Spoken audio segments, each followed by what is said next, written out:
The first battle every achiever wins is invisible. It happens in the mind long before it becomes measurable in the world. The quality of your thoughts shapes the direction of your behavior, and the direction of your behavior determines the trajectory of your life. Most people never see this linkage because thinking feels private and silent, yet nothing is more powerful than the ideas you allow to guide you. Every great transformation has begun internally. Achievement is not an accident of luck or external circumstances. It is the byproduct of intention, discipline, clarity, and the refusal to settle for less than one's potential. High achievers are not born with extraordinary gifts. They are built by cultivating a mindset that demands progress and rejects passivity. In this audiobook, we will explore how to develop that mindset with structure and depth. We will examine how high achievers think, how they make decisions, how they use time, how they adapt, and how they build resilience. You will notice that the themes are simple, but they are not easy, and that distinction is precisely why so few people cross the threshold from desire to mastery. This is not an audiobook about shortcuts, nor is it a celebration of motivation for its own sake.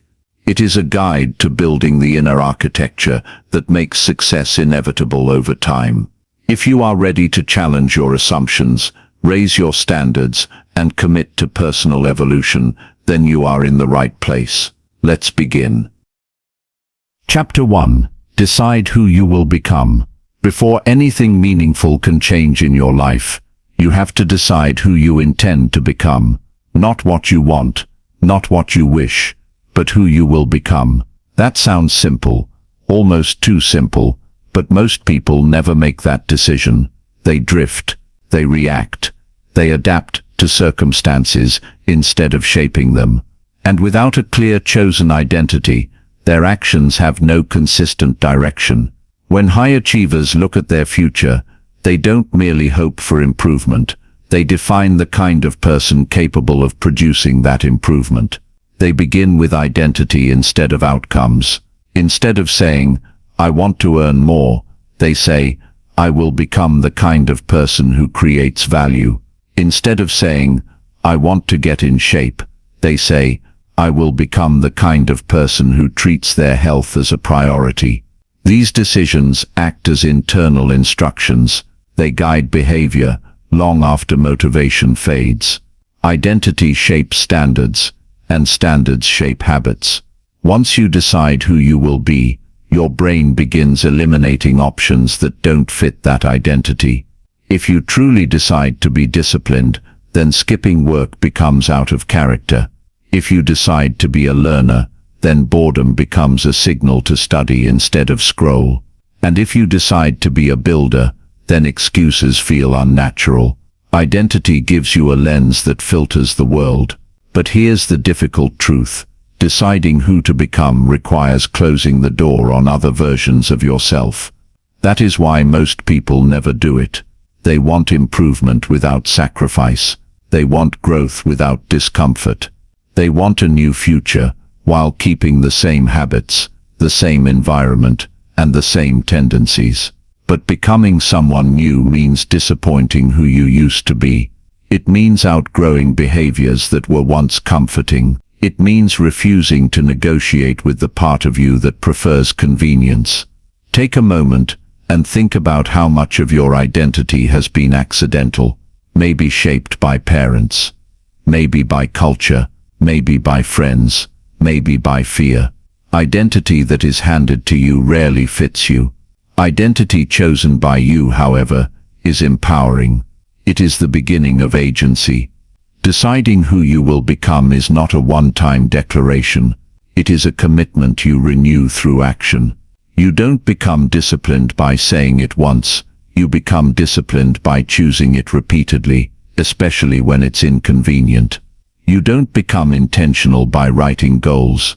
You become intentional by waking up each day and acting like a person who has a direction. Identity is not what you announce, it's what you prove.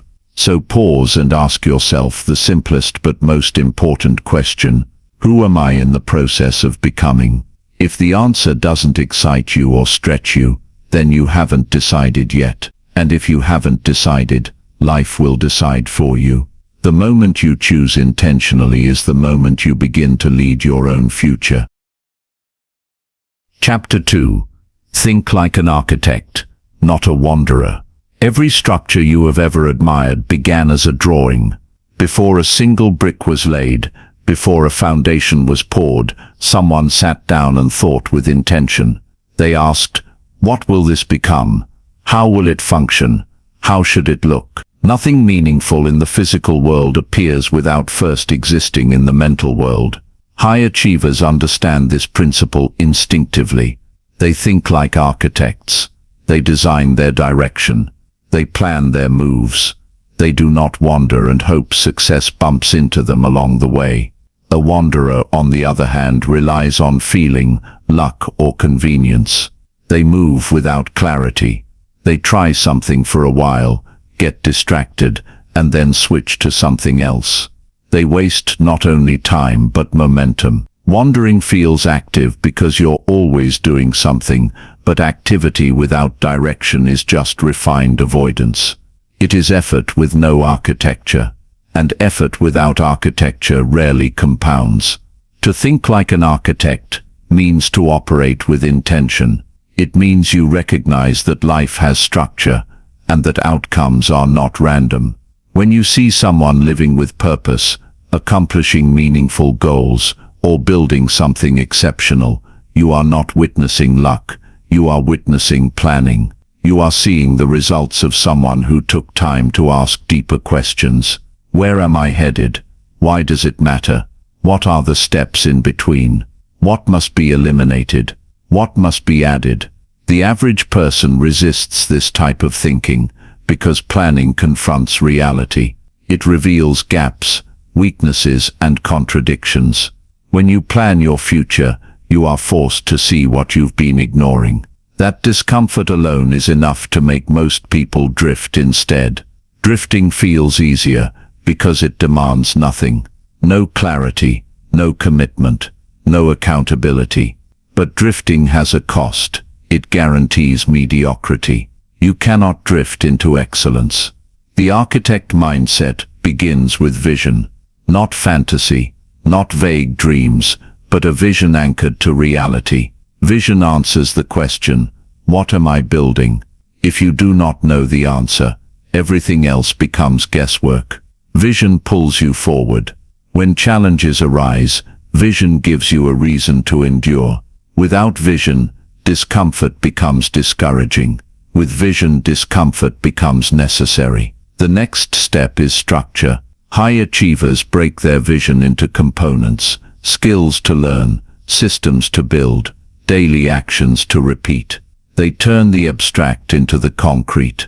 They break years into quarters, quarters into months, months into weeks, weeks into days. Structure removes overwhelm. It tells you what to do next and eliminates friction. You are no longer reacting, you are executing. Then comes sequencing. An architect does not install windows before walls. There is an order to the build. Many people fail not because they lack ambition, but because they attempt everything at once. They chase 10 priorities and execute none. High achievers choose sequencing instead of chaos. They ask what must come first, which skill unlocks the others, what foundation needs to be built before expansion. The architect mindset also respects constraints. Constraints are not interruptions, they are part of the design. Limited time, limited resources, limited knowledge, these are not reasons to quit, but parameters to work within. A good architect doesn't complain that the land isn't perfect. They design according to the land. Likewise, a high achiever accepts constraints and asks, how do I build despite them? How do I design around them? It is also important to recognize that architecture involves revision. Plans evolve, adjustments are made. Feedback is welcomed, not feared. Wanderers interpret correction as criticism. Architects interpret correction as improvement. This difference alone determines how fast someone grows. If you cannot accept revision, you cannot achieve mastery. To think like an architect does not require extraordinary intelligence. It requires a willingness to slow down and think before acting. It requires the humility to plan and the discipline to follow through. It means choosing design over impulse, clarity over chaos, and responsibility over wandering. So ask yourself, are you building your life or merely walking through it? Are you making decisions based on a future you've designed, or are you moving based on the path of least resistance? In every season of life, you are either the architect or the wanderer. One leads to creation, the other leads to repetition. One builds something new, the other relives the same year, over and over. The decision to design your life is one of the clearest marks of a high achiever mindset. Chapter 3. Set standards that force growth. If you want to understand the difference between average performance and high achievement, do not look first at talent, luck, or opportunity. Look at standards. Standards are the invisible lines that determine what you will tolerate from yourself. They dictate the level of effort you consider normal, the quality of work you consider acceptable, and the type of results you consider expected. Your standards create your baseline, and your baseline eventually becomes your reality. Most people assume success is built by big goals, but goals are only as strong as the standards that support them. A person can set a goal to get in shape, but if their standard is to skip workouts when they feel tired, the goal collapses. A person can set a goal to earn more, but if their standard is to avoid discomfort, the goal remains theoretical. Goals are external, standards are internal, and what is internal always wins. High achievers separate themselves not by desiring more, but by demanding more from themselves as the minimum, not the maximum. To them, excellence is not an occasion, it is a requirement.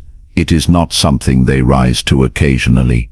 It is something they fall to consistently. This is why a high achiever's normal day often outperforms an average person's best day. Standards create the floor, not the ceiling. Raising standards forces growth, because higher standards create friction with your old behavior. If you raise your standard for health, your old eating habits and sleep patterns become unacceptable. If you raise your standard for productivity, procrastination becomes uncomfortable. If you raise your standard for discipline, excuses lose their power. Growth is uncomfortable because it threatens familiarity. That discomfort is a sign that standards are doing their job. But here is the subtle part.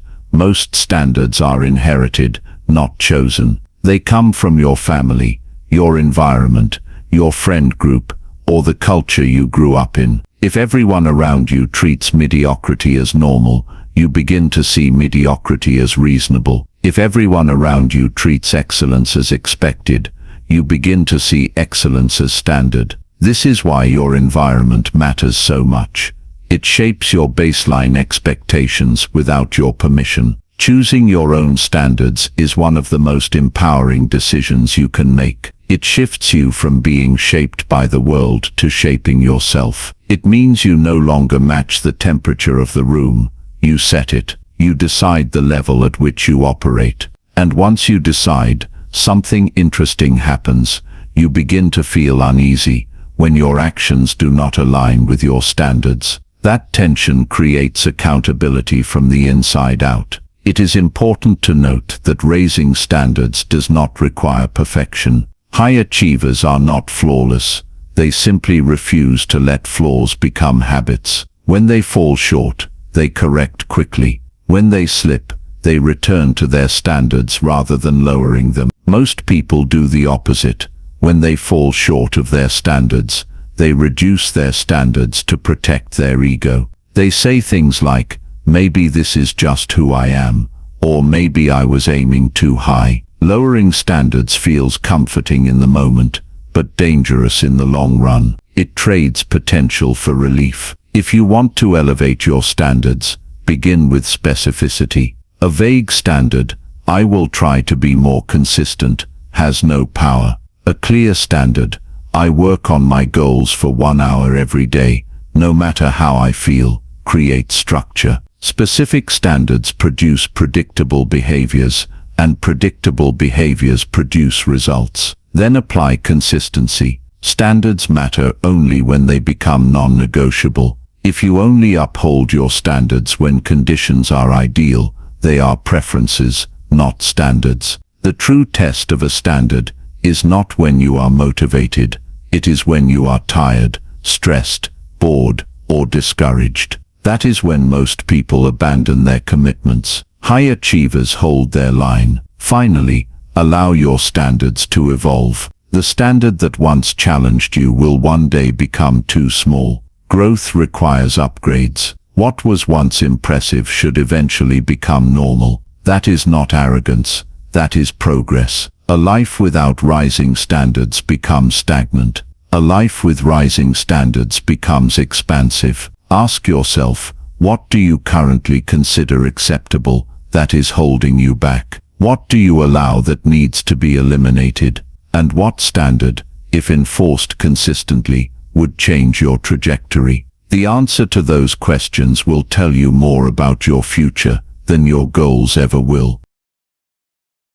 Chapter 4. Make discipline your competitive advantage.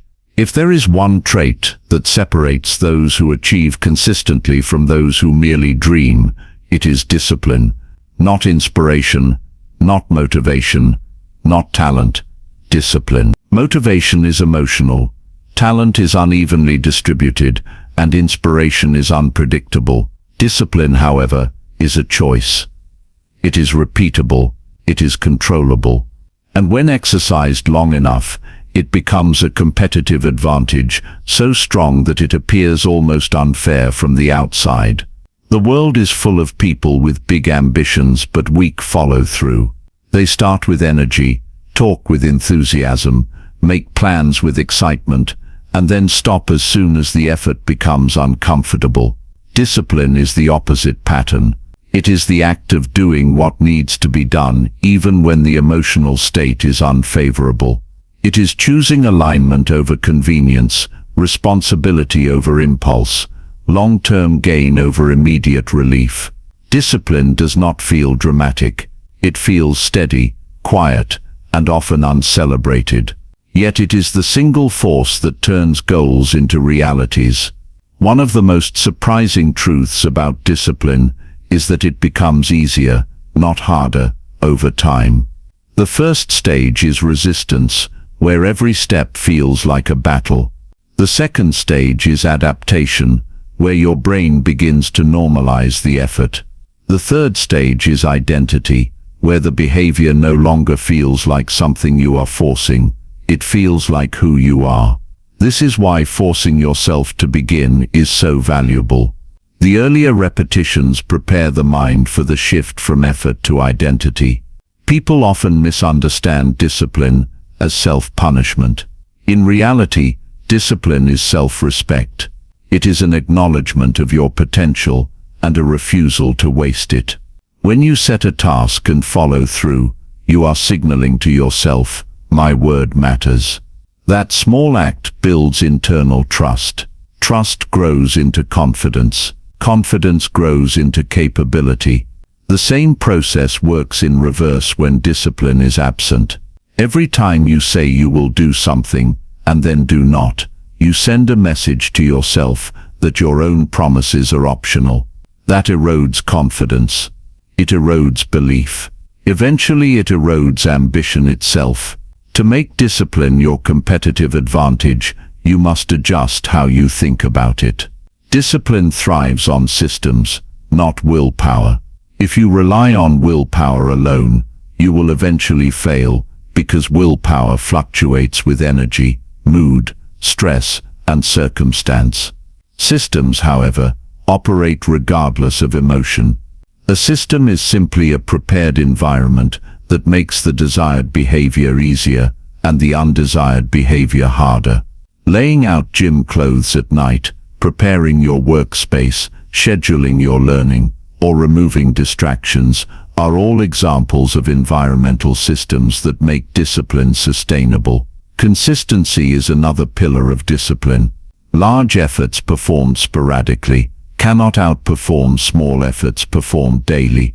This is counterintuitive to many people because we admire dramatic displays of effort. We admire the person who works 20 hours in a crisis, but we overlook the person who works 2 hours every day for a year. Yet in the long run, steady work compounds and dramatic work burns out. Almost everything meaningful in life grows slowly at first. Discipline ensures you continue long enough to see the compounding. It is also helpful to understand that discipline does not eliminate discomfort. It changes your relationship with it. Most people avoid discomfort as if it is inherently negative. High achievers view discomfort as feedback. If something is difficult, it might mean it is valuable. If something stretches you, it might mean you are growing. Discipline teaches you that effort is not something to fear, but something to engage with. When you stop negotiating with yourself, when you stop asking whether you feel like it, you remove the barrier that keeps most people stuck at the starting line. There is also a strategic element to discipline, prioritization. You cannot be disciplined about everything, but you must be disciplined about the things that matter. This requires you to distinguish between what is urgent and what is important. Urgent tasks demand attention, but important tasks define your future. A disciplined person puts importance above urgency and consistency above speed. Finally, discipline becomes a competitive advantage because it compounds in a world addicted to shortcuts.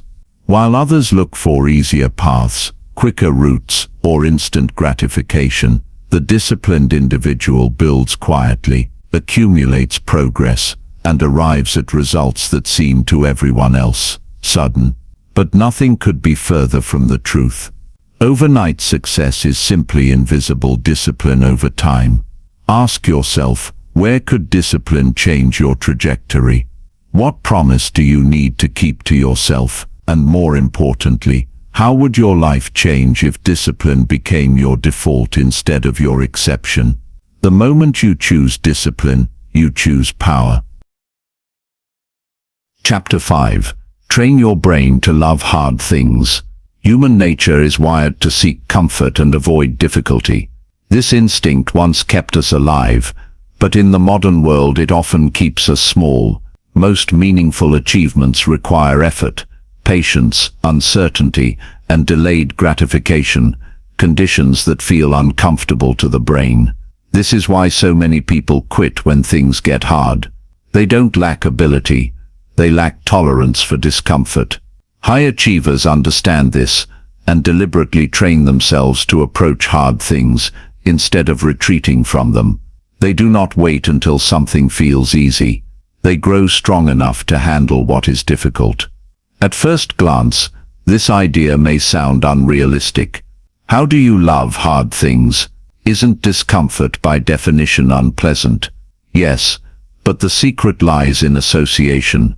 The brain doesn't respond to difficulty itself. It responds to what difficulty means. For some, difficulty means danger. For others, difficulty means progress. When you interpret challenge as a threat, your instinct is avoidance. When you interpret it as improvement, your instinct becomes engagement. High achievers have conditioned their minds to associate struggle with growth, not with failure or inadequacy. This conditioning does not happen overnight. It begins with a shift in perspective. Most people believe struggle is evidence that they are not good enough. High achievers believe struggle is evidence that they are on the edge of expansion. The same discomfort that discourages one person energizes another. This is not about pain for the sake of pain.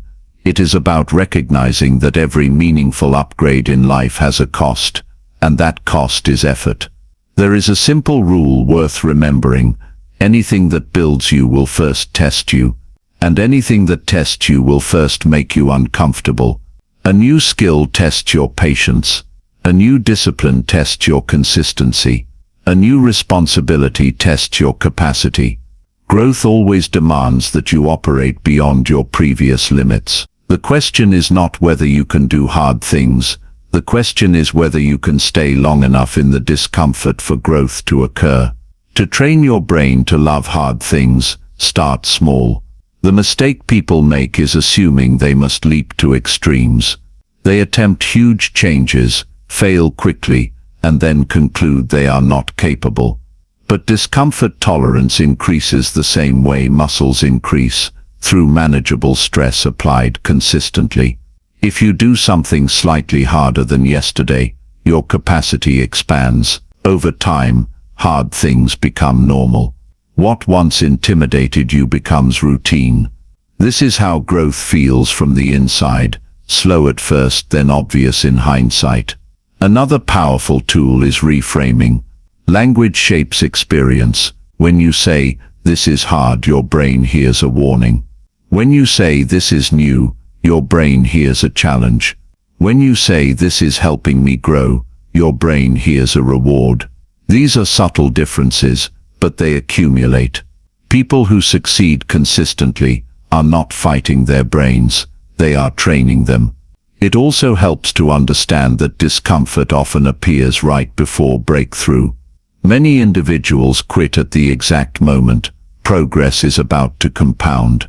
They misinterpret resistance as a sign to stop, when in reality it is a sign they are finally engaging the part of the journey that builds skill. If you lift weights, the growth does not happen during the easy reps. It happens when the muscle begins to fail. Life works the same way. Growth hides behind resistance. There is another dimension to loving hard things: identity. When you see yourself as someone who avoids difficulty, you will retreat whenever discomfort appears. When you see yourself as someone who seeks challenge, difficulty becomes part of your character. Identity makes habits stable. If you want lasting change, your self-concept must evolve to support it. High achievers don't just do hard things, they become people who do hard things. Once that identity takes root, discipline becomes easier, and resilience becomes natural. Finally, learning to love hard things gives you an advantage in a world obsessed with convenience. As the average person becomes more addicted to ease, the gap between comfort seekers and growth seekers expands. The harder things become, the fewer competitors remain. When you train yourself to lean into difficulty, to stay longer, persist deeper, endure more intelligently, you move into a category with very little crowding. Hard things are not just obstacles, they are filters. They separate those who wish from those who earn. Ask yourself, what hard thing are you avoiding that could change your life if you stopped running from it? And more importantly, who would you become if discomfort no longer intimidated you, but instead invited you forward? Chapter 6. Stop negotiating with your excuses. Every person who wants to achieve anything worthwhile faces an internal opponent. That opponent does not live outside in circumstances or obstacles. It lives inside, in the form of excuses. Excuses are subtle and persuasive. They sound reasonable, they feel protective, and they often disguise themselves as logic. But at their core, excuses are negotiations against your own potential. They allow you to delay, avoid, minimize, or postpone the very actions that would improve your life. High achievers are not free of excuses. They have simply learned not to negotiate with them.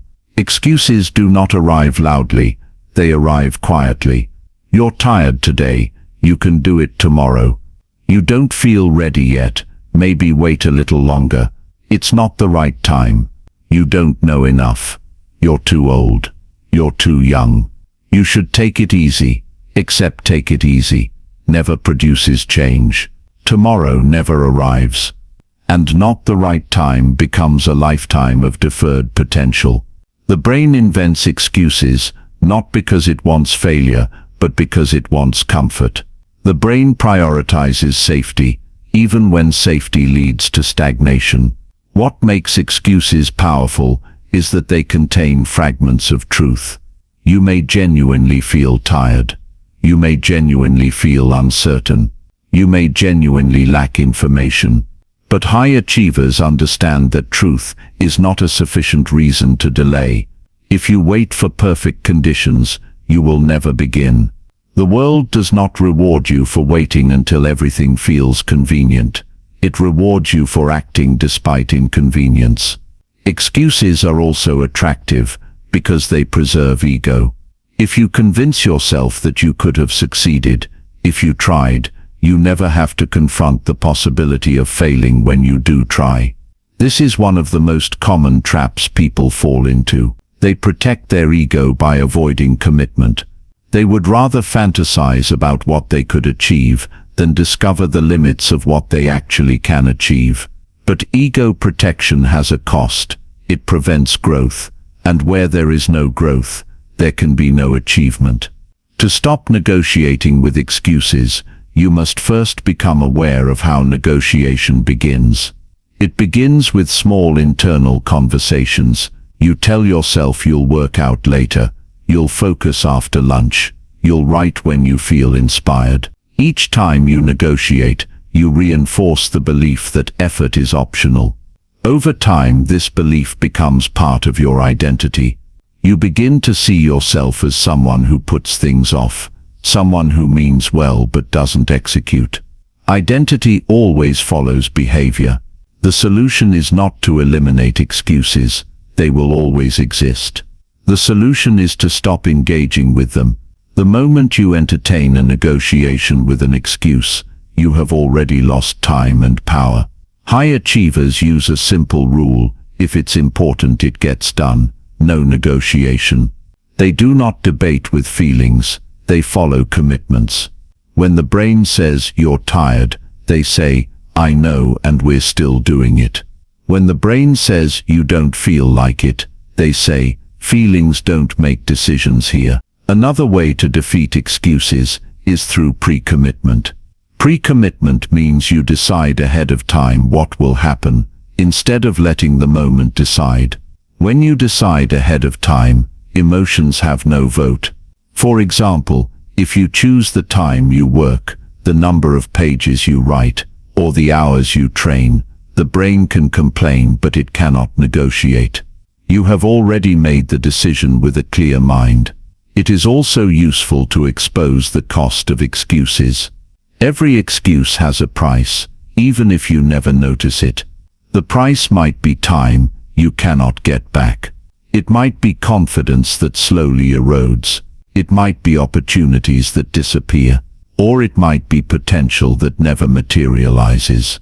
When you understand that excuses are not harmless, they lose their charm. They are not protecting you, they are restricting you. Finally, understand that excuses do not build a better future, they build a comfortable present. If comfort is your highest priority, your growth will always be limited. But if growth is your priority, your comfort will eventually expand. The person who stops negotiating with excuses gains something priceless: consistency. And consistency over time creates results that appear extraordinary to those still negotiating with themselves. Ask yourself, what excuse do you rely on most often, and what would change in your life if you simply stopped giving it power? Chapter 7. Learn the art of relentless focus. In a world overflowing with noise, distraction is no longer a minor inconvenience. It is a direct threat to achievement. Never in history has focus been so valuable, because never in history has it been so rare. Most people are not defeated by lack of talent, lack of ambition, or lack of opportunity. They are defeated by scattering their attention across too many trivial pursuits. They start 10 things, finish none, and wonder why momentum never builds. High achievers do not operate this way. They treat focus as a skill to master, a resource to protect, and a competitive edge to sharpen. Relentless focus begins with clarity. If you do not know what matters most, everything seems urgent, And when everything seems urgent, you give your time away to whatever shouts the loudest. High achievers reverse this. They decide what is important up front, and then they defend it against distraction. They understand that time may be equal for everyone, but attention is not. Two people can work for 8 hours and produce entirely different outcomes based on how much of that time was actually focused. But focus is not just the ability to concentrate. It is also the ability to ignore. To focus on something, you must unfocus from something else. This is uncomfortable for many people because ignoring things feels like missing out, disappointing others, or falling behind socially. Yet focus always requires trade-offs. You cannot build a meaningful life while trying to be available to every notification, every message, every invitation, and every impulse. Focus demands prioritization, and prioritization demands the courage to say no. The mind, left untrained, is restless. It jumps between tasks, thoughts, and stimuli in search of novelty. Modern technology amplifies this restlessness to an extreme. Notifications, algorithms, feeds and entertainment are designed to capture your attention, not empower it. If you drift through life without intentional design, your attention will become fragmented, and fragmented attention leads to fragmented results. This is why high achievers do not rely on willpower alone. They create systems that support focus. One of the most powerful systems is single tasking. Doing one thing at a time may sound simple, but it is revolutionary in a culture that celebrates multitasking. Multitasking does not increase productivity, it increases switching, and every switch has a cost. When the brain switches tasks, it must re-establish context, rebuild momentum, and reorient itself. Those micro-delays accumulate. A task that would take 1 hour with full focus may take 3 hours when diluted by interruptions. High achievers recognize this and organize their work in uninterrupted blocks. They give their tasks the gift of full attention. Relentless focus also requires managing your internal environment. Even if you eliminate external distractions, internal ones remain: worry, boredom, fear, and impatience. These internal distractions often arise when tasks become difficult or progress feels slow. This is where many people quit mentally and seek novelty as a form of escape. But novelty does not build skill, repetition does. Focus means staying with a task long enough for the discomfort to subside and progress to emerge. The ability to endure boredom, resist distraction, and remain engaged during the slow middle is one of the defining characteristics of performers at the top of any field. Another essential aspect of focus is sequencing. Not everything deserves attention now. High achievers understand that certain actions unlock other actions. They identify leverage points, the one habit, skill, or decision that simplifies everything else. When they focus, they are not merely working hard, they are working intelligently. Focus without sequencing can still lead to overwhelm. Focus with sequencing leads to acceleration. There is also an emotional dimension to focus: commitment. Focus is easier when you truly care about what you are doing. Most distractions gain power when you are unsure about your path. Without commitment, everything becomes negotiable, but when you are committed, alternatives lose their appeal. You are no longer tempted by every stimulus because you have chosen a direction worth defending. In a distracted society, focus becomes a superpower. It allows your efforts to compound. It transforms learning. It accelerates mastery. It reveals capabilities you never knew you had. While others are pulled in 1,000 directions, you move steadily toward one destination. And it is that steadiness, built from countless unfancy days of attention, that eventually looks extraordinary to everyone watching. Ask yourself, how much of your life is lost to distraction? And what would happen if, for the first time, You gave your attention fully to the one thing that truly matters. Chapter 8. Build systems that don't rely on willpower. Most people assume success is powered by motivation. They imagine high achievers waking up energized, excited, and driven every single day. But motivation is unreliable. It fluctuates with mood, stress, and circumstance. Some days it is strong, other days it is nowhere to be found. If your progress depends on how motivated you feel, your progress will be inconsistent. High achievers know this, which is why they rely on systems instead of willpower. Systems create consistency whether motivation is present or not. A system is simply a structured way of doing something that produces a predictable outcome. Systems remove the need to decide, negotiate, or persuade yourself.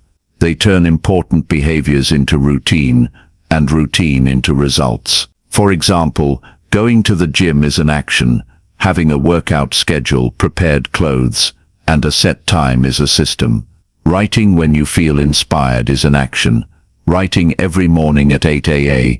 is a system. Systems take effort up front, but they pay dividends over the long term.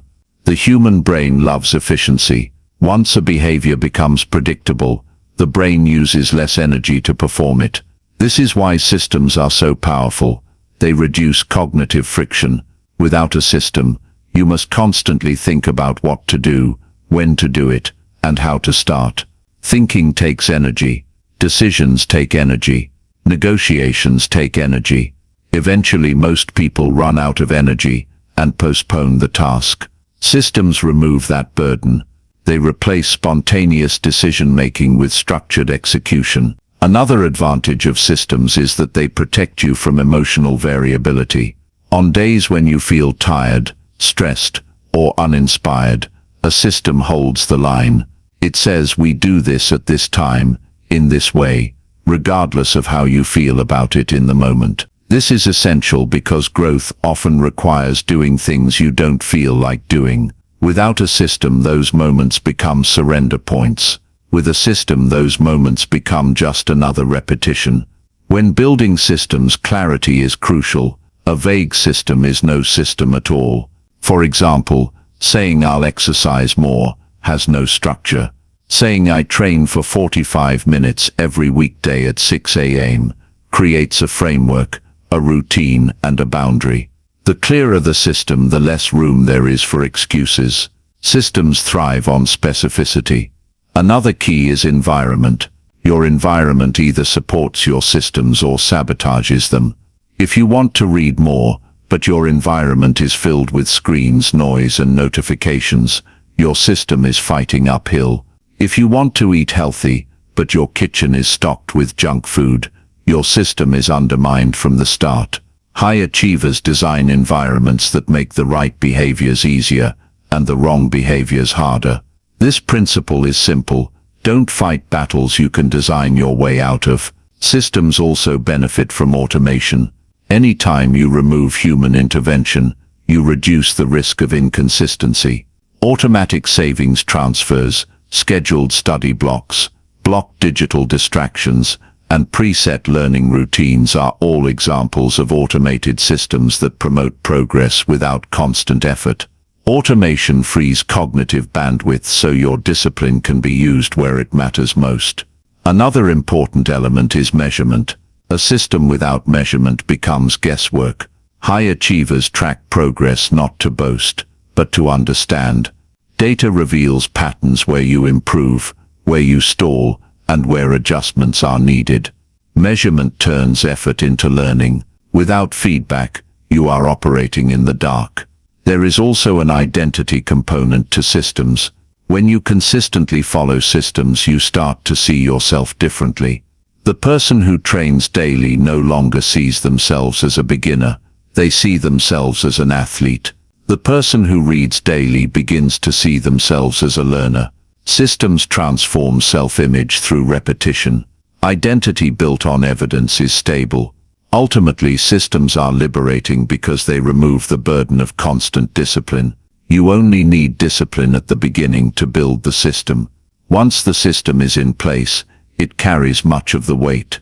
This is why high achievers seem so consistent. They are not constantly fighting themselves. They built systems so they wouldn't have to.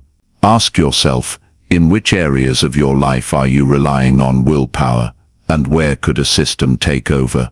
The difference between wishing for improvement and achieving it is often nothing more than the presence of a system sturdy enough to guarantee progress. Chapter 9. Turn your time into a weapon. Time is the one resource granted equally to everyone, yet it produces wildly unequal outcomes. Some people achieve extraordinary results in the same 24 hours others use to merely stay busy.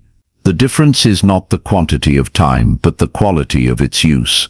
High achievers treat time as a strategic weapon, not merely as something to pass or fill. They understand that time can be leveraged, invested, multiplied and converted into skill, results and impact. Most people, however, treat time reactively and wonder why progress is slow. The first element of turning time into a weapon is recognizing that not all hours are equal. 1 hour of deep focused work can outperform 10 hours of distracted effort. 1 hour spent learning can outperform 10 hours doing low-value tasks. Most people confuse movement with progress, activity with achievement, motion with advancement. The person who learns to distinguish between high-value and low-value time unlocks one of the greatest advantages in life. High achievers identify their peak cognitive hours, the hours when their brain is most capable of deep thinking, strategic planning and complex work. They schedule their most important actions during these hours and refuse to waste them on trivialities. In contrast, average performers often reserve their best hours for social media, errands or entertainment, then try to work when they are mentally drained. The order alone changes outcomes dramatically. Time management is not just about scheduling, it is about sequencing power correctly. Another dimension of using time well is elimination. You cannot weaponize time if it is fragmented by distractions. Every interruption resets concentration and steals minutes of reorientation. Modern life is full of micro-distractions,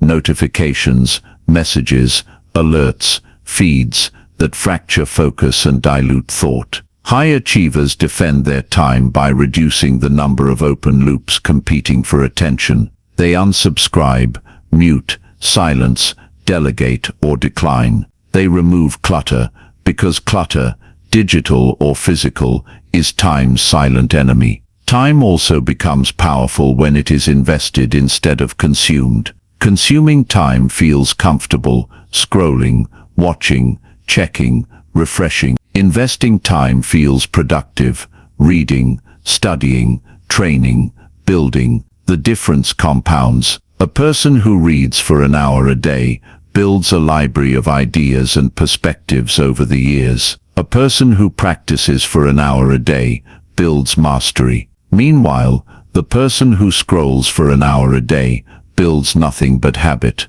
The return on invested time is one of the most reliable forms of compounding available to anyone willing to participate. Another crucial aspect is intentional pacing. High achievers do not rush for the sake of speed, nor do they waste time out of indecision. They move at a pace calibrated to the value of the objective. Some tasks require speed, others require patience, others require thought. A mature relationship with time means knowing when to accelerate, when to maintain, and when to slow down. Many people move too quickly on big decisions and too slowly on small decisions. High achievers do the opposite. Time can also be weaponized through leverage. Leverage means using time in ways that multiply results without multiplying effort. Learning a skill that makes future work easier is leverage. Automating a repetitive task is leverage.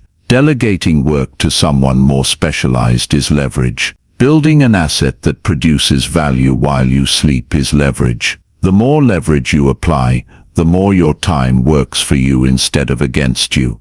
The final dimension is consistency. A weapon is only useful when it is used regularly. Sporadic bursts of productivity cannot compete with sustained rhythmic progress. Time rewards the persistent, not the occasional. The person who applies an hour daily will eventually outperform the person who applies 10 hours randomly. Time compounds effort in the same way.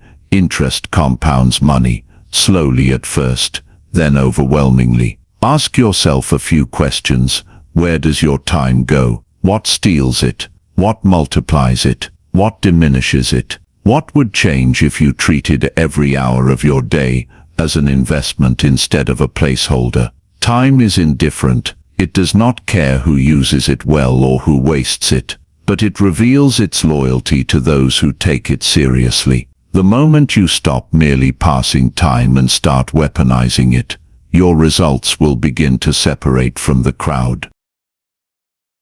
Chapter 10. Become the person who finishes. The world is full of starters. People start businesses, diets, books, skills, routines, challenges, and projects with enthusiasm. But starters are not the ones who shape the world. Finishers are. Every goal worth achieving passes through a valley where initial excitement fades and resistance rises. Those who finish are not necessarily smarter, more talented, or more gifted. They are simply willing to endure the middle, the messy part, the unglamorous stretch, where progress feels slow and effort feels heavy. High achievers understand that completion is a virtue, and they treat finishing as a discipline in itself. Finishing requires a fundamental shift in mindset. Most people value beginnings. They love planning, imagining, and setting goals. These early stages feel exciting because they offer possibility without responsibility. But finishing demands responsibility. When you finish something, you face the truth of your effort. You must confront results instead of fantasies. This is one reason many people avoid finishing. They would rather preserve the illusion of potential than experience the reality of performance. Another challenge is that the beginning of any pursuit gives you energy, while the middle requires energy. The middle is where boredom, doubt, and impatience appear. It is where the process transitions from novelty to repetition. Progress slows down. Feedback becomes less obvious. Results require compounding instead of bursts. This is the phase where most people quit, not because they are incapable, but because they misinterpret slow progress as failure. High achievers know that slow progress is not failure. It is how mastery forms. To become someone who finishes, you must build a relationship with the middle. You must learn to expect resistance instead of being surprised by it. You must recognize that the path from start to finish is rarely linear. It loops, stalls, and twists. You will have days where you feel like you are moving backwards, but finishing means continuing anyway. It means refusing to let temporary frustration dictate permanent decisions. One of the most effective habits for finishing is narrowing your focus. Most unfinished projects die, not because they are impossible, but because they are competing with too many other priorities. Multitasking dilutes energy. Divided attention weakens execution. High achievers understand the importance of completion cycles. They take things step by step, task by task, project by project. They do not leave behind a trail of half-finished ambitions. They finish one, then move to the next. Another key is defining done. Many people do not finish simply because they have no clear end point. They chase perfection instead of completion, and perfection becomes the enemy of progress. Finishing does not mean flawless, it means completed to standard. Once something is completed, you can improve it. But you cannot improve what does not exist. Completion unlocks iteration. Without completion, there is only imagination. Finishing also requires a tolerance for imperfection. Every pursuit reveals flaws in your skill, knowledge, or preparation. Many people quit to avoid confronting those flaws. But flaws are not a verdict, they are feedback. They show you what to improve. High achievers see feedback as fuel. They would rather finish imperfectly and learn than quit prematurely and learn nothing. Another aspect of finishing is emotional endurance. Every pursuit has emotional cycles. There will be excitement, resistance, boredom, frustration and satisfaction, often in that order. If you quit whenever your emotions shift, you will become someone who can only operate in ideal conditions. But achievements are built in non-ideal conditions. They are built when you do the work without the mood. Finishing also builds identity. When you finish consistently, you begin to see yourself differently. You stop being someone who tries and become someone who delivers. Identity creates momentum. The more you finish, the stronger the identity becomes. Eventually, quitting becomes out of character for you.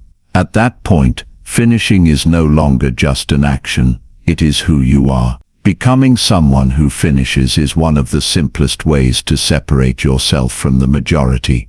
The world rewards finishers because finishers bring ideas into existence. They turn potential into reality. They close loops. They honor their promises. Ask yourself, how many things have you started? And how would your life change if you committed to becoming one of the few who finishes? Chapter 11. Learn to outlast your obstacles. When most people imagine achievement, they picture talent, intelligence, strategy, or opportunity. But one of the most underrated forces behind real success is endurance, the ability to outlast what stands in your way. Obstacles are universal. Everyone encounters them. Yet the outcomes diverge, because some people quit at the first sign of resistance, while others continue long enough for the resistance to weaken.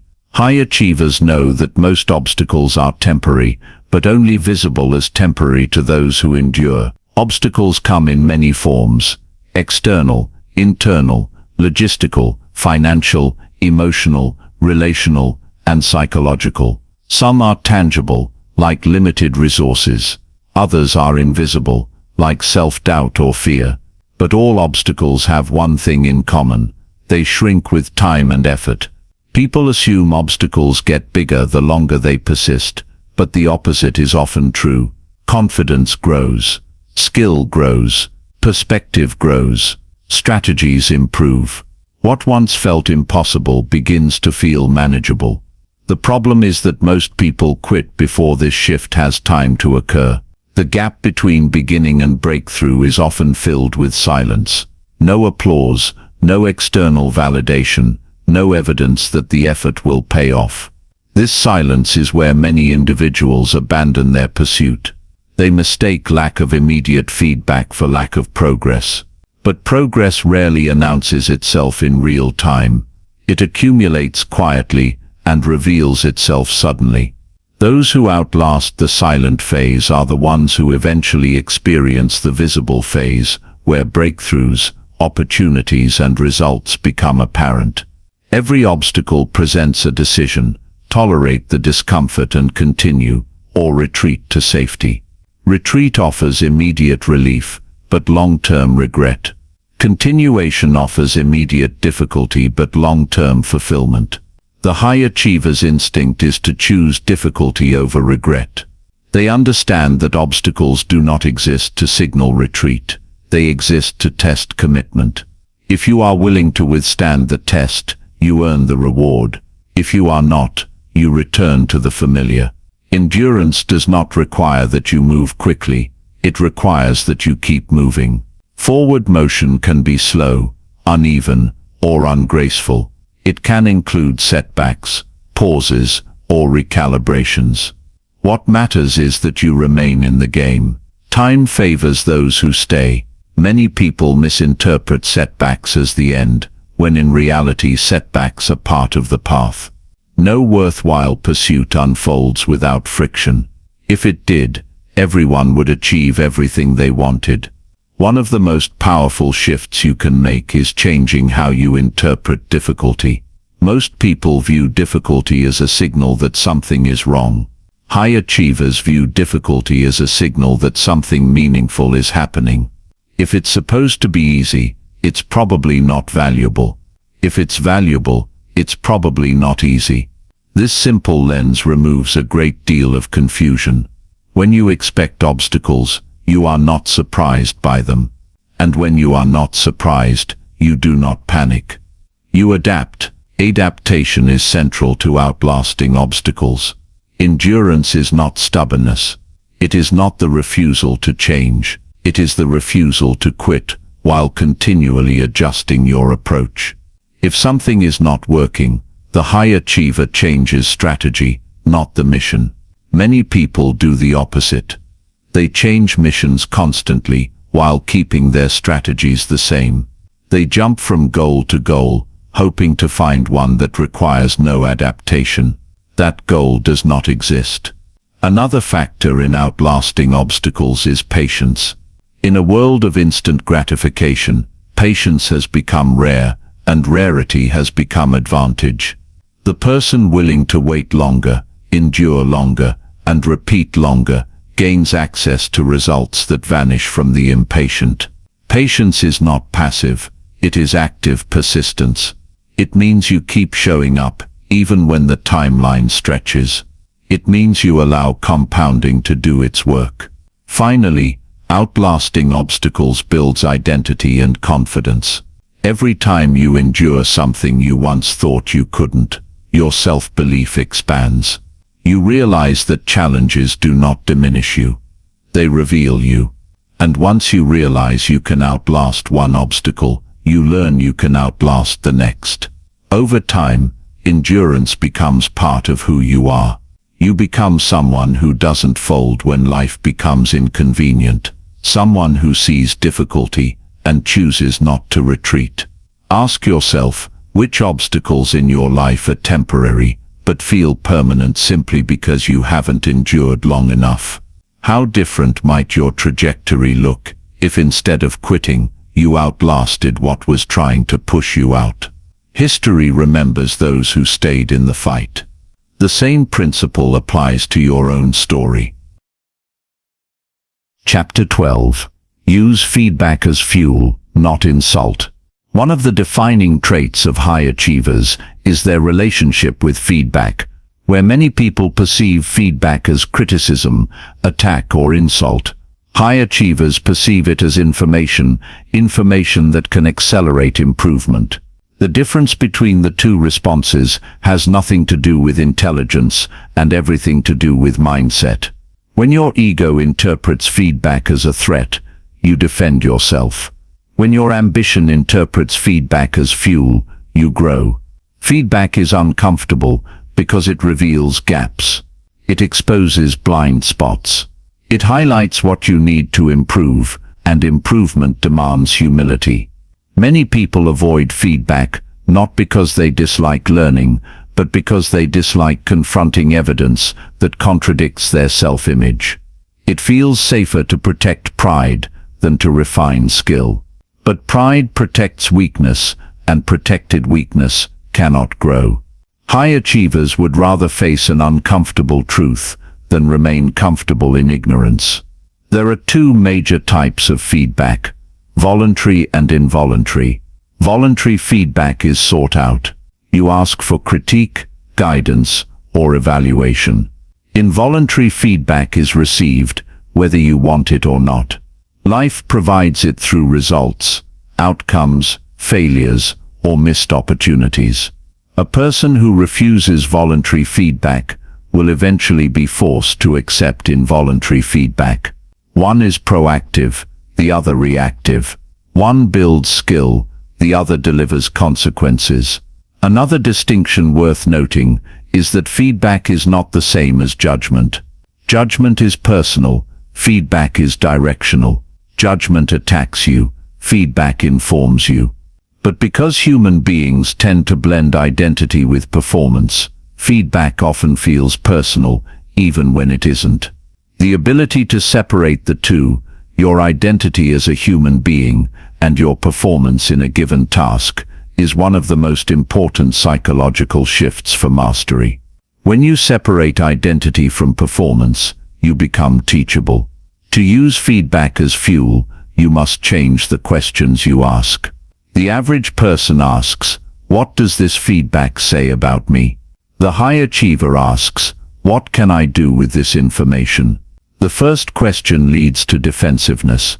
The second leads to action. Defensive thinking ends learning.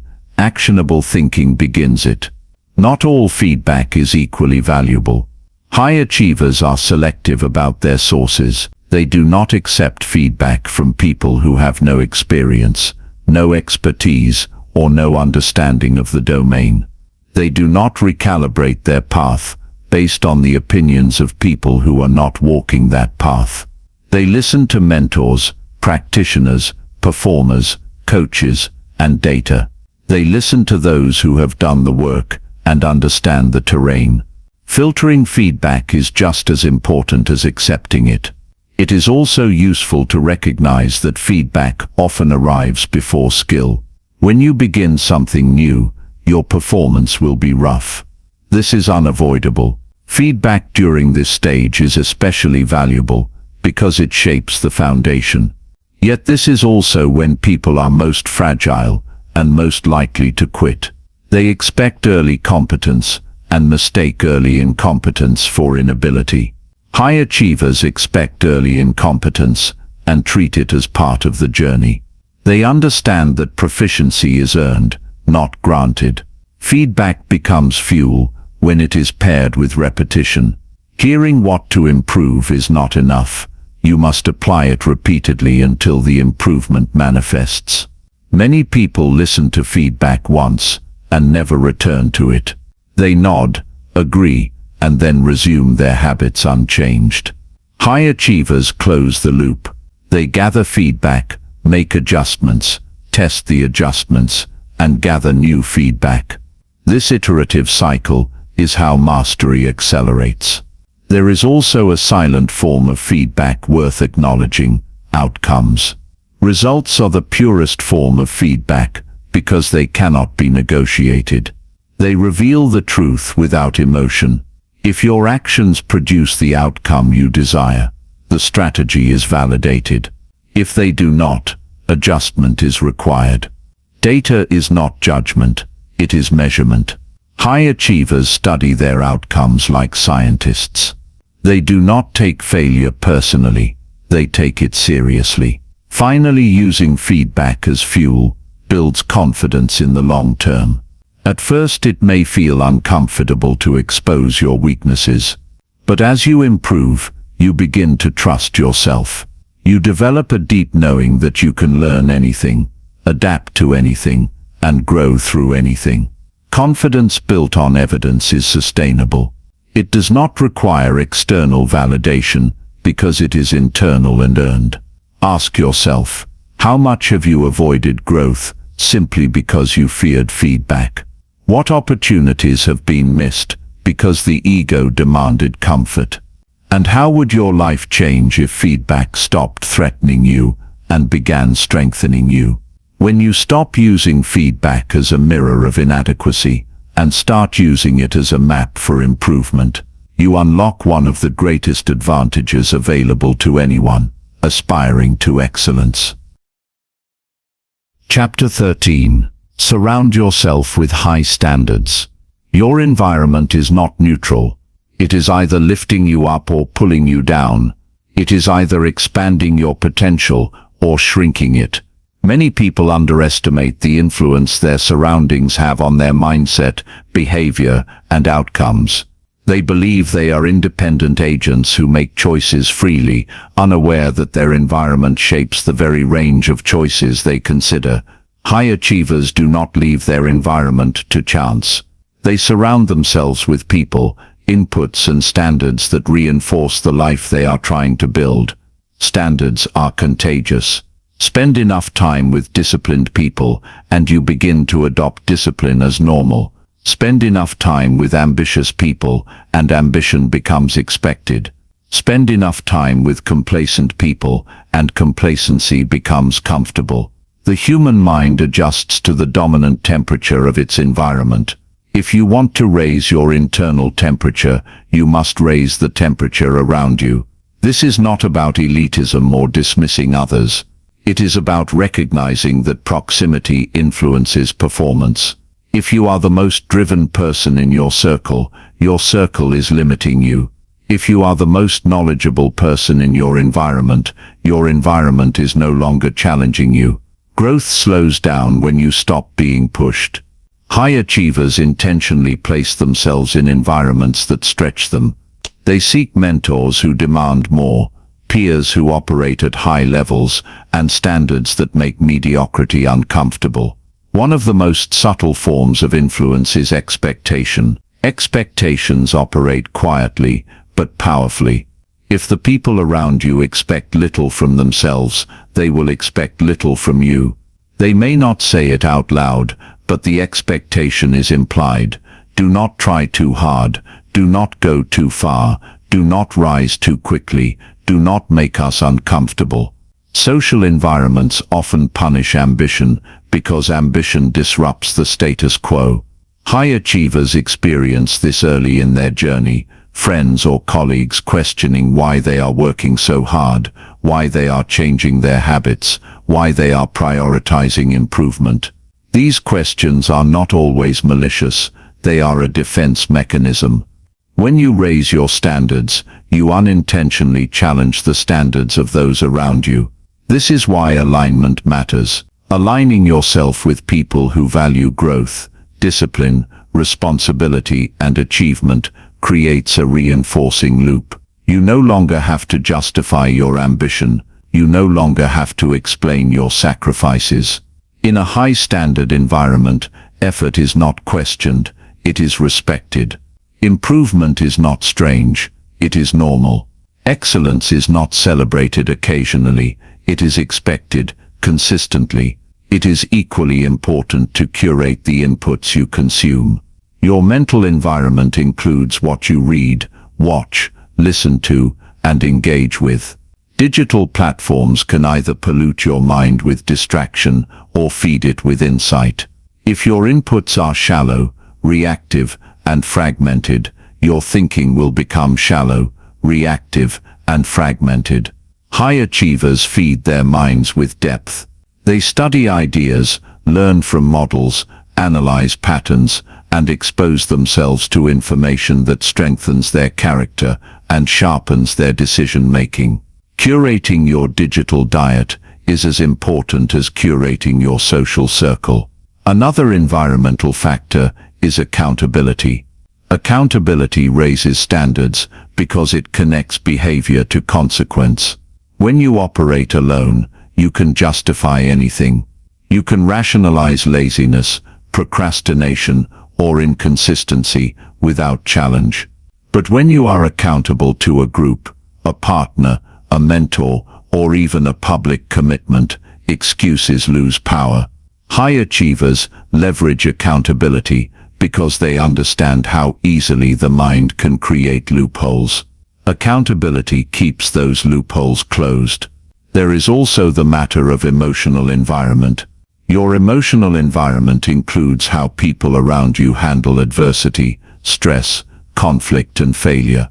If you are surrounded by individuals who crumble under pressure or avoid responsibility, you will absorb that pattern. If you are surrounded by individuals who adapt, learn, and persist, you will absorb that instead. We mimic the coping mechanisms of our surroundings more than we realize. Finally, surrounding yourself with high standards alters your identity. It reshapes how you see yourself. When the environment expects more from you, you begin to expect more from yourself. When excellence becomes normal, instead of exceptional, your baseline rises. You no longer celebrate minimal effort, because minimal effort no longer satisfies you. This shift is subtle, but transformative. It turns ambition from something you chase into something you embody. Ask yourself, who around you challenges you to grow? Who around you reinforces excuses? What environments elevate your standards, and which environments lower them? Changing your environment is not always easy, but it is often more powerful than trying to change yourself while staying in an environment that contradicts your goals. High achievers choose surroundings that make growth inevitable. Chapter 14. Invest in your mind, like an asset. In the marketplace of life, your mind is the most valuable asset you will ever own. It is more valuable than money, more valuable than talent, and more valuable than opportunity. Money can be lost and rebuilt. Opportunity can be created or discovered. Talent can be developed over time. But the mind is the tool that determines how effectively you use every other resource. High achievers understand this and invest in their mind deliberately, consistently, and strategically. Most people assume investment refers only to finances. They spend their money carefully, but spend their attention recklessly. They protect their possessions but leave their thoughts unguarded. They save for retirement, but starve their mind of information, insight, and challenge. Yet, the returns of mental investment dwarf the returns of financial investment. A single idea, skill, or perspective can alter the course of a career, unlock new levels of income, or solve problems that once seemed impossible. Investing in the mind begins with learning. Not passive learning, but active learning. Learning that changes how you think and behave. Active learning involves reading, studying, practicing, reflecting, and applying. High achievers do not read for entertainment. They read for transformation. They read to acquire models of thinking, frameworks for decision-making, and strategies that compress decades of insight into hours. Books allow you to borrow wisdom from people who have spent years solving problems you will encounter. Few investments offer such leverage. But learning is not limited to books. Conversations with experienced individuals can be just as valuable. Exposure to new environments broadens perspective. Courses, mentorship, and skill building accelerate growth. Reflection deepens understanding, and practice cements knowledge into capability. The point is not the medium but the outcome. Does the input strengthen the mind? The opposite of investment is mental decay. Mental decay occurs when the mind is neglected, overstimulated with trivial information, or consumed by distraction. In the modern world, distraction is a form of mental debt. Every hour spent scrolling through fragmentary content is an hour not invested in building perspective or skill. The mind becomes reactive instead of reflective. It becomes conditioned for novelty instead of depth. High achievers resist this pattern. They choose depth over noise, understanding over entertainment, and intention over randomness. Another layer of mental investment is skill acquisition. Skills compound over time and multiply your earning potential, creative potential, and strategic advantage. Learning a skill today may seem slow, but 10 years later, it becomes effortless leverage. The world rewards those who can do rare and valuable things. And rarity is built through focus, practice, and patience. High achievers continuously ask themselves, what skills are worth acquiring? Which skills will matter 5 years from now? Where can I gain an advantage others overlook? Critical thinking is another form of mental investment. The ability to analyze information, identify patterns, question assumptions, and make sound decisions is a superpower in a world that rewards speed over accuracy. Critical thinking is not innate. It is developed through exposure to complex ideas, reflection, and problem solving. People who cannot think clearly are easily manipulated, easily overwhelmed, and easily discouraged. People who can think clearly move through life with confidence and stability. Investing in the mind also involves protecting it. A strong mind is not created solely by adding information. It is also created by subtracting toxicity, pessimism, and mental clutter. The conversations you engage in, the media you consume, and the narratives you internalize all influence your mental architecture. If you allow negativity to occupy your mental space, it becomes the lens through which you interpret the world. High achievers curate their mental diet. They choose inputs that elevate, not inputs that degrade. Another important aspect is curiosity. Curiosity keeps the mind alive. It pushes you to explore, seek, and question. Curiosity leads to innovation, creativity, and resourcefulness. When curiosity fades, the mind becomes rigid. It recycles old solutions for new problems and resists adaptation. High achievers do not let curiosity die with age or comfort. They treat curiosity as a habit that must be kept active. Finally, mental investment changes identity. When you invest in your mind, you begin to see yourself as someone capable of growth, capable of mastery, capable of contribution. This expands your sense of agency, the belief that you can influence your reality rather than merely react to it. Agency is what separates those who build life from those who endure it. A strong mind produces strong choices, and strong choices shape strong futures. Ask yourself, how much time do you invest in strengthening the mind that navigates your life?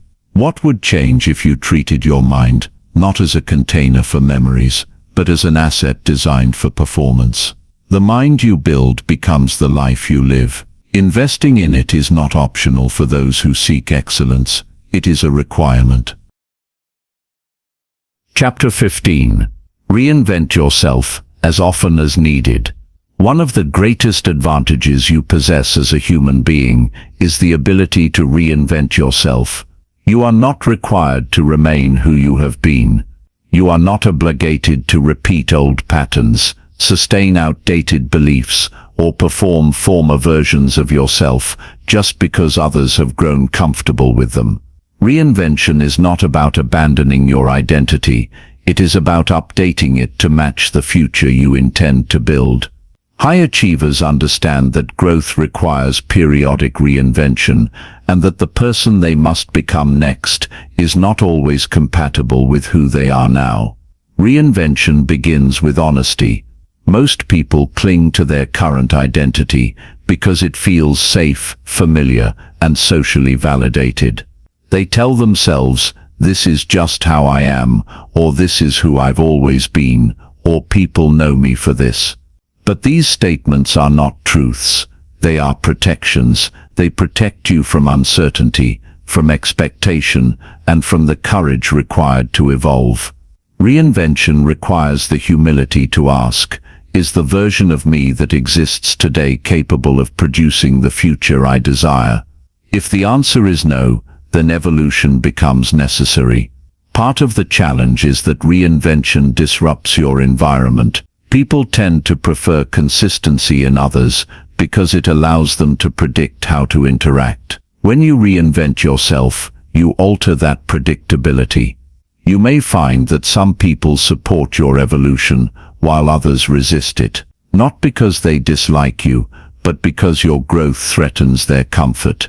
When you raise your standards, you implicitly pressure others to confront their own choices.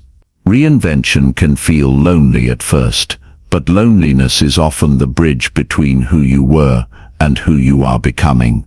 Another difficulty lies in the emotional cost of reinvention. Reinvention requires letting go of habits, beliefs, relationships, environments, or identities that no longer serve your future. This letting go often triggers grief, even when the change is positive. You are leaving behind a version of yourself you once cared about. High achievers accept this grief as part of evolution. They do not romanticize older versions of themselves simply because they are familiar. They honor those versions, but they do not remain confined by them. Reinvention also requires experimentation. You cannot think your way into a new identity. You must act your way into one. The brain updates its self-concept based on evidence. If you want to become a disciplined person, you must behave as one. If you want to become a leader, you must begin leading. If you want to become a creator, you must create. Identity follows action, not the other way around. Waiting to feel like the new version before acting like the new version keeps reinvention permanently out of reach. Another important truth is that reinvention is not always dramatic. It does not require burning everything down, quitting your job overnight, or disappearing into a new city. Reinvention is often incremental. It is built in quiet decisions, steady habits, and accumulated changes that eventually transform how you think and operate.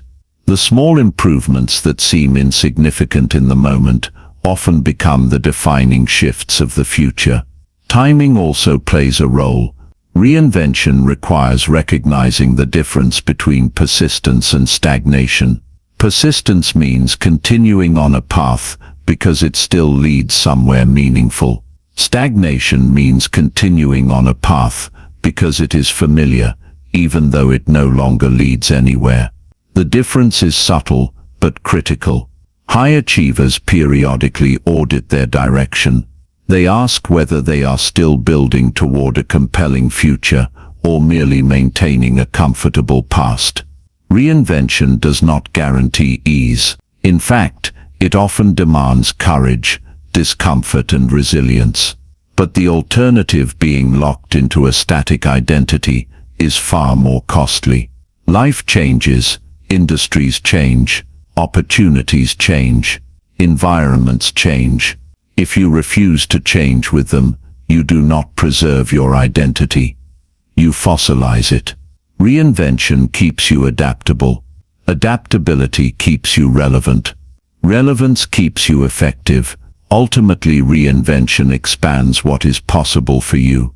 Each time you upgrade your identity, you expand your capabilities, your confidence, and your options.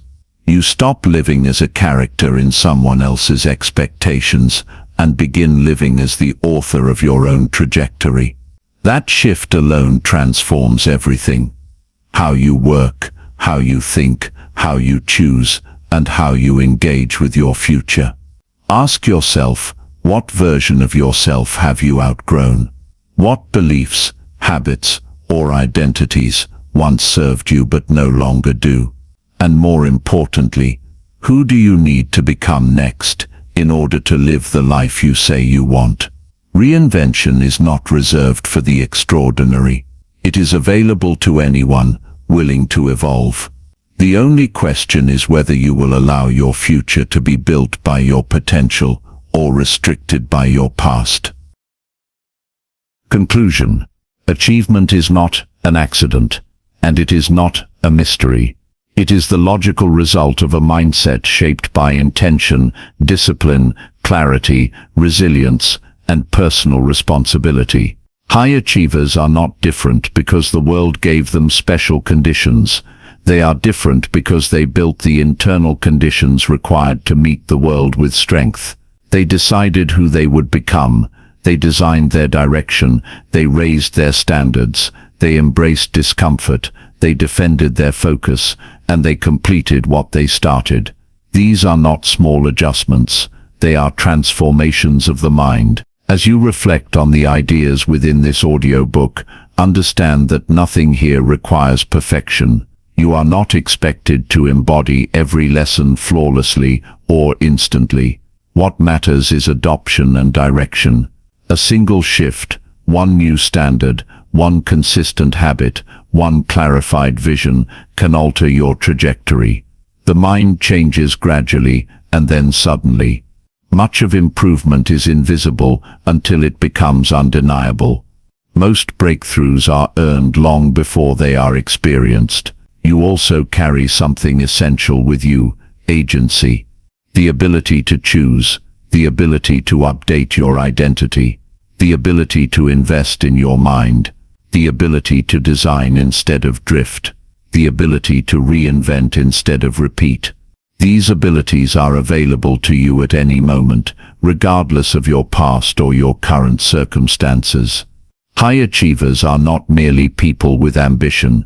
They are people who refuse to outsource their lives to chance, excuses, or passive expectation. They participate fully in the creation of their future. As you move forward, remember that the journey of achievement is not linear. There will be setbacks, recalibrations, and seasons of slow progress. but slow progress is still progress. Obstacles are not signals to withdraw. They are invitations to strengthen. Feedback is not a threat, it is a mirror. Discomfort is not punishment, it is the price of growth. And time is not something to endure, it is something to weaponize. Ultimately, the high achiever mindset is not about external success alone. It is about becoming a person capable of success. A person who honors their commitments, a person who finishes what they begin, a person who protects their standards, invests in their mind, and adapts to change. A person whose future is shaped intentionally, not accidentally. Achievement is less about the trophies and more about the transformation required to earn them. So the final question is not, what do you